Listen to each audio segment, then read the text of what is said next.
కదాచన అమ్మవారి యొక్క పాదస్మరణ చేసేవాడికి కష్టం రానే రాదు. ఎది జాయేత, ఒకవేళ ఏదైనా వస్తే కంగారు పడిపోవద్దు.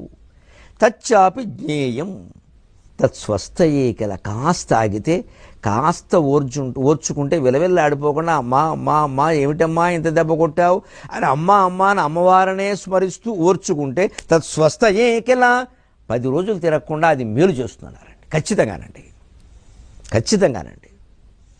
నేనైతే చాలా ధైర్యంగా నిజాయితీగా చెప్పగలను. ఇది అనుభవించి చెబుతున్నాను అని.